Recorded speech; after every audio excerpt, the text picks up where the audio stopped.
Sandra Loselli está con nosotros. ¿Cómo está, Sandra? Muy bien, muchas ¿Cómo te gracias. va? Contenta de estar aquí. En la información que me acercan sobre Sandra, hay una palabra a la que yo le he puesto resaltador. Así. Esa palabra es hipnoterapeuta. O sea que Sandra hipnotiza a la gente.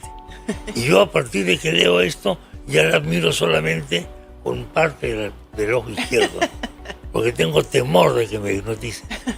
¿Cómo estás, Sandra? Muy bien y muy contenta de estar aquí. Acércate un poquito al micrófono. Muy bien y muy contenta de estar aquí. Muchas gracias. ¿Cómo has aprendido a hipnotizar? Lo hice en Londres con Marisa Peer, una hipnoterapeuta muy reconocida. Hipnoterapeuta reconocida. Muy reconocida a nivel internacional, y me certifiqué en Londres y ya llevo trabajando como hipnoterapeuta muchos años. Muchos Sí, años, sí, sí. sí. ¿Y qué tipo de casos son los que ves tú con mayor frecuencia? Sí, ¿Qué veo- tipo de consultas son las que te hacen?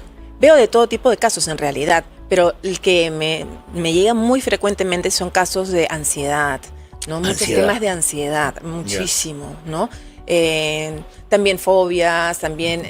Fobias. Sí, temas incluso de dolores físicos, ¿no? O Psicosomáticos. psicosomáticos. Trastornos psicosomáticos. Sí, ¿no? Personas que han estado pasando por ataques de pánico, ataques de ansiedad, y que creen que, bueno, primero piensan que es algo físico, y cuando ya todos los doctores le dicen que no hay nada físico, pues se dan cuenta que hay algo Aparentemente no hay más nada físico. emocional. Bueno, la ansiedad es común al mundo actual. Absoluto. Todas las sociedades están llenas de ansiedad. Tenemos ansiedad porque no conocemos el futuro que nos espera. Hay cambios tecnológicos revolucionarios que nos dicen, mira, mañana no sé qué va a ser de ti.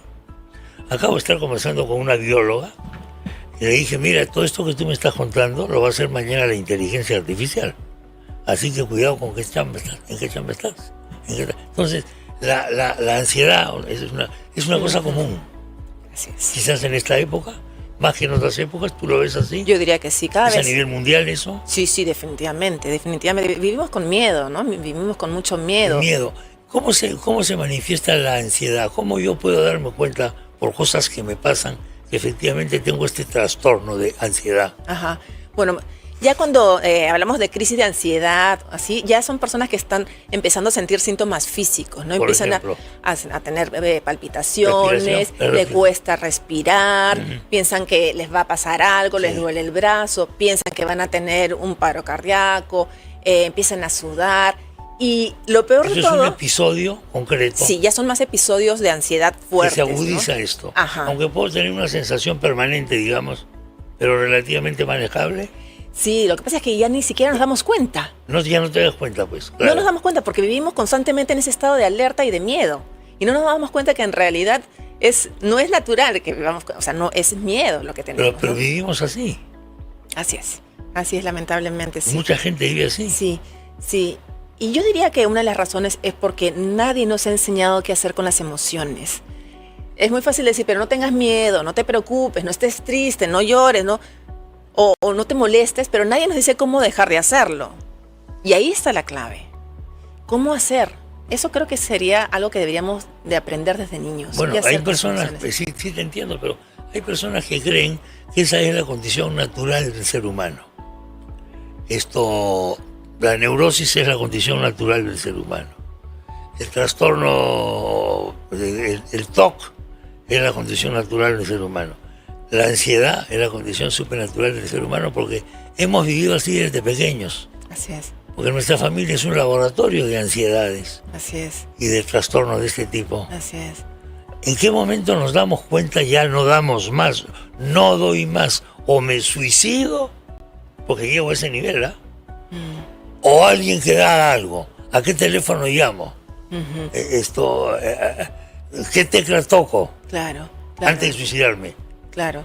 Sí, definitivamente, cuando llegan a mis sesiones llegan ya con un nivel muy alto de ansiedad. Por eso que te hablo más de las crisis de ansiedad, porque es raro que alguien venga cuando Normal. normal, viene Normal entre comillas. entre digamos. comillas, Normal que entre no es comillas, normal, digamos. ¿no? Pero vienen más cuando ya han pasado por crisis, ¿no? Entonces, ahí es cuando ya buscan ayuda, ¿no? Y cuando también ven que otras opciones no les han ayudado, entonces empiezan a querer entender su mente y sus emociones, ¿no? Y en ese caso yo sí creo que nuestra condición natural es de paz. ¿Tú crees que la condición natural es de paz? Sí, pero que estaba oculta por lo... No, qué envidia que me das. Interior. Sí, yo las sé, personas, interior. ¿no? Sí. Inclusive la interior es más brava que la de fuera, te voy a decir. Pero digo, me hace envidia porque yo creo todo lo contrario. Ajá. Con el paso del tiempo ya creo todo lo contrario. Ajá. Lo que pasa es que yo en mis sesiones ¿Desde cuándo piensas así? desde que veo en mis sesiones Ya. este cambio que se da en las personas cuando dejan ir el miedo, la Ya. rabia, las emociones, Claro. debajo de todo eso hay paz, Ya. hay un entendimiento que aflora natural en las ¿Cómo personas. te das cuenta tú? ¿La gente te lo dice? Ya no tengo estas crisis, he mejorado. Por ejemplo, Algo así. ¿O tú no, te das es que es cuenta? inmediato, yo lo puedo ver inmediatamente. Lo ves. Sí, porque antes Ves de, en la cara de la gente. más que eso, lo hablamos, porque cuando estamos claro. en la sesión de hipnoterapia, yo llevo una sesión que duran entre 4 o 6 horas. Solamente 2 horas son de hipnosis, las 2, 3, 4 primeras horas son conversación. Y durante toda la conversación van aflorando emociones, miedos, tristezas, resentimientos. Y yo trabajo cada una de esas emociones con la persona y hago que liberen las emociones de una forma muy, muy sencilla. Sí. Y cuando las dejan ir, las emociones, hay una paz que la persona misma se Digamos sorprende. que hay una versión clásica de esto, es la represión. O sea, la represión psicoanalítica consiste en que todo esto yo lo tengo reprimido. ¿Por qué? Porque tampoco puedo agarrarme a balazos con la gente en la calle. Exacto, Y- exacto. Y la cultura me ha enseñado que tengo que reprimirme, Exacto. ¿no? Entonces, porque si no, se agarra la guerra civil. Y por eso es la crisis de ansiedad, porque es toda esa represión de tantos años pero- que no he sabido cómo manejar. Claro. No. ¿Por qué la hipnosis me libera de eso? Es que no necesariamente la hipnosis en sí, porque la hipnosis lo único que me va a hacer es ayudarme a buscar más recuerdos de los cuales hay que sanar. Recuerdos reprimidos. Ah, exacto. O sacados a luz, pero, ¿cómo se llama? Transformados. Exacto, pero te sorprenderías que antes de llegar a la parte de la hipnosis se ha soltado tantas las emociones y cuando llegamos a la parte de la hipnosis me dicen, ¿y ahora qué vamos a trabajar? Porque el soltar las emociones hacen la gran diferencia, porque yo puedo sacar una herida a la luz, pero si yo no la sano, no me sirve de nada. Yo tengo que sanar eso. Entonces, lo que más me funciona en las sesiones es enseñarle a las personas cómo soltar sus emociones que han estado reprimidas por años, quizás. Exactamente, por años. Ahora, todos reprimimos siempre algo, ¿ah? Debo decir, ¿ah? Sí, definitivamente. Suponte que yo voy a tu consulta Ajá. y te digo, mira, tengo esto y esto y esto y esto. Es un cuadro de ansiedad, etcétera, etcétera. Ajá. ¿Qué es lo primero que ocurre en ese momento? Esa primera comunicación, digamos. Ajá. Yo lo que hago es primero explicar un poco el proceso, pero de ahí empezamos a Explicas. conversar y yo le pido que me empiece a contar sobre su vida y las cosas que le han impactado, Sí. qué es lo que cree que ha sido significativo en su vida. Y yo puedo ver qué cosas de los recuerdos que tú me cuentas te generan emociones de resentimiento, de miedo, de tristeza. Y yo te voy a parar en ese momento, te voy a decir, vamos a trabajar esto, porque acá hay tristeza y dolor, sí. Ok, entonces ahí trabajamos y lo hacemos muy sencillo. Es muy sencillo, sí. Lo que yo le enseño, Pero, ¿sencillo en qué sentido sencillo? lo explico, mira, es tan sencillo como decirle, ok, por ejemplo, ahorita tienes miedo, ok. Entonces, ¿dónde sientes ese miedo? Sí, me dice, siento un nudo en la garganta, o siento una presión en el estómago, lo siento hasta en las rodillas, en cualquier parte del cuerpo se puede sentir. Entonces le digo, perfecto, lo que vamos a hacer es sentir esa sensación en el cuerpo, no la vamos a juzgar. Esas son emociones que vienen de muchos años y no nos importa qué hay dentro ya. Es como una mochila que está llena de cosas, pero me está pesando, yo no la quiero, no me interesa qué hay dentro, solo lo quiero soltar. Me quiero liberar de eso, pero nuestra condición humana es imposible liberarse de eso. Porque estas son cosas que hemos heredado hoy por evolución desde la época de las cavernas. Bueno, pero lo que yo trabajo, No. no lo veo así. Yo cuando ¿No estoy es ahí, así? no. Yo he visto los cambios cuando esa persona se permite hacer este pequeño ejercicio de ese miedo, de sentirlo, de pronto es como si se empezara a disolver de manera natural hasta que de pronto ya no queda nada. Entonces yo le digo, bueno, vamos a volver a pensar en ese mismo recuerdo que te afectaba. Sí. Y cuando lo vuelve a pensar, pasan varias cosas. Pasa que ahora ya no hay esa carga emocional y me lo cuenta como alguien que me cuenta un suceso que no tiene un afecto emocional en él. O ve a las personas que han estado, digamos, involucradas en esa situación con otra visión, más comprensible. Sí, te entiendo, pero te pregunto lo siguiente. Vivimos a base de emociones. Exacto. Con mayor razón tenemos que saber qué hacer con ellas. La pregunta es si es imposible vivir sin emociones. La emoción es algo Yo no digo que vivir sin emociones. porque por un lado me hace daño, pero por otro lado es un mecanismo de defensa frente a un medio hostil. Yo no digo vivir sin El emociones. mundo es horroroso, es horrible. Claro, es que también... Tengo el mamut y tengo el tigre de dientes de... ¿Cómo se llama? Ajá, El tigre de los dientes de sable. ajá. Eso era hace 40.000 años. Pero ahora tengo cosas peores. Las Claro. cuentas de fin de mes.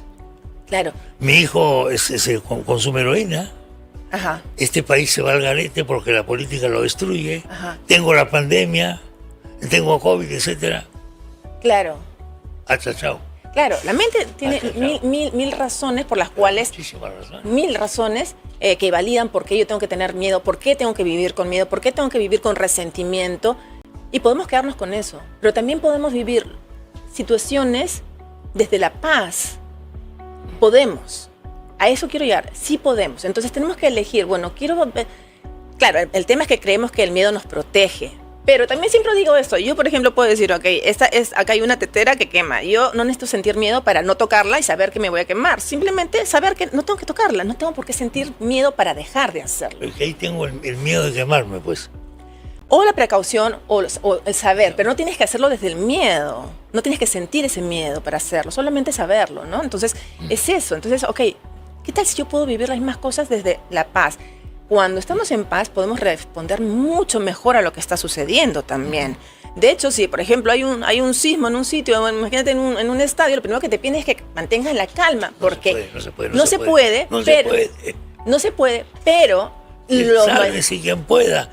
Sálvese, SOS, save our souls. pero Es una el época. mayor problema ahí es el miedo. El miedo La mayor desgracia sucede por el miedo, a eso voy. Entonces también digo, hay personas que en momentos de casos muy difíciles han mantenido la calma, la serenidad y han podido reaccionar de una forma que te sorprendes, porque han mantenido la calma en ese momento. Entonces, eso yo creo que es lo que tenemos que permitirnos percibir o Por supuesto. experimentar. ¿En qué momento entra la hipnosis? ¿Y cuál es su utilidad? La hipnosis sirve para ir más profundo. Por Más ejemplo, profundo. yo puedo tener esta conversación con la persona y podemos ya trabajar muchas cosas porque la persona sabe que le ha afectado, que pasó esto con mi papá, o pasó esto en mi familia o mi trabajo, y todo eso lo sabe. Pero a veces hay cosas que ella ni recuerda o que han sido reprimidas totalmente, bloqueadas y que son el origen de sus problemas. Entonces ahí vamos con la hipnosis para poder ir más profundo y poder encontrar el origen de cosas que ya ni recuerda, ¿no? Ahora, ¿te hace efecto la biología, la neurología, la química cerebral? Porque hay cosas que antes de la revolución química cerebral la hemos atribuido a una serie de traumas infantiles, ¿no? El padre, la madre, el complejo de Edipo, todo lo que es el núcleo del psicoanálisis. Pero luego hay ciertos malestares que se curan con pastillas, que derivan de un problema de adrenalina, que derivan de una serie de cosas. Claro, yo obviamente no trabajo con todos los casos, porque hay casos No trabajo con todos los casos. No, claro, hay casos que realmente necesitan otra complejidad, ¿no? Médicos. Médicos, ¿no? O sea, Claro. pero todos los casos que sean de emociones, de que las Así. personas realmente necesitan claridad sobre cómo lidiar con lo que sienten, con sus conflictos, con relaciones en la familia que se han deteriorado. Esas cosas son las con las que yo puedo ayudar, con fobias, ¿no? Las fobias. ¿Qué fobias estamos teniendo ahora más comunes actualmente? Bueno, una que es la más común, la de siempre, es el miedo al avión, ¿no? Esto es muy común, Al a avión. volar, esto es muy común, ¿Qué ¿no? pasa con los que no tenemos, los que no desarrollamos ese miedo? Yo le tengo miedo a otras cosas, pero al avión soy lo más irresponsable del mundo. O sea, yo me siento en el avión y lo puede estar manejando un chimpancé, me da igual. Ajá. Porque es un mecanismo de defensa mío. No todos tienen por qué tener miedo al avión, definitivamente. Pero Es muy común, pero no todos. Yo tampoco le tengo miedo al avión. Pero el avión es una cosa terrible, o sea, ¿cómo puede volar esta cosa increíble? Es una cosa muy rara. Pero hay gente que sí tiene miedo, pero Sí, hay yo, mucha por ejemplo, gente he que sí. desarrollado eso. Yo le tengo más miedo, por decirte, a un mototaxi. Por decirte, ¿no? Ok, claro. Entonces, Sí, vale, sí, un sí. poco en eso. Sí, ¿Qué sí. es lo que pasa conmigo? ¿Es un mecanismo de defensa que tengo yo? Más ¿Para bien, ese tipo de cosas? no, yo creo que en realidad lo estás manejando bien, o sea, eso sería lo ideal en realidad, porque no es que todo el Pero de mundo... repente puedes tener miedo a una cosa que la que no deberías tener miedo. definitivamente, o sea, Una fobia a un perro, por ejemplo. No, claro, y muchas veces tienen que ver con casos que han vivido, pero no siempre tienen que ver con casos que esté relacionado con eso, ¿no? Por ejemplo, el caso del avión, sí. No necesariamente tiene que ver con que hayan tenido una experiencia en el avión. Físicas. No, que hayan, claro, que haya sido una experiencia en el avión, sino que generalmente tiene que ver con el miedo a perder el control. Por experiencias que han vivido en la niñez donde han perdido el control y algo malo ha pasado. No tenían el control, sobre todo cuando somos niños no tenemos control de nada prácticamente. Entonces eso se asocia muchas veces a que vuelva, inconscientemente, que vuelva a pasar. Yo en el avión no tengo control y ahí se activa un miedo que no tiene que ver con el control porque quizás nunca tuve una experiencia mala en el avión. No. Pero viene de la sensación de no tener el control. El avión sería una forma de manifestar ese exacto, que se activa, como podría ser a las alturas. Esa orfandad de control. Exacto. Yo, por ejemplo, bueno, yo no soy de repente no soy tan promedio. No he tenido nunca esa sensación de angustia por perder el control. Por ejemplo, tipo avión, etcétera. Igual me pasa con los médicos. Hay que operar, ya opera nomás, hermano, rápido. No tengo eso. Por ejemplo, hay gente que dice, busca una segunda opinión. A mí con media opinión me basta. Sí. Bueno, esto daría para otro día, hay que seguir conversando. Claro que sí, me encantaría. Otro día hay que seguir conversando. Claro que sí. ¿Cómo podemos informarnos más de lo tuyo? ¿Tienes tu web? Sí, me pueden seguir en las redes sociales como Sandra Hipnoterapia y mi web también sandrahipnoterapia.com, y ahí yo estoy compartiendo muchos tips y consejos semanales que pueden servirles y que me encantaría que me sigan para más consejos. La hipnosis clásica de espectáculo es mira el péndulo, mira el péndulo, mira el péndulo. ¿Haces eso tú? No, yo no hago eso. Es muy diferente. Más peligrosa, pues. Porque por lo menos si sacas el péndulo, ya saben. Y me voy a la calle. Exacto. Bueno, otro día hablamos sobre eso. Muy bien, encantada. Sandra Loselli estuvo con nosotros, señoras y señores. Nos vamos a ir a una rápida pausa, efectivamente, y regresamos. Estamos viendo PBO con Chema Salcedo.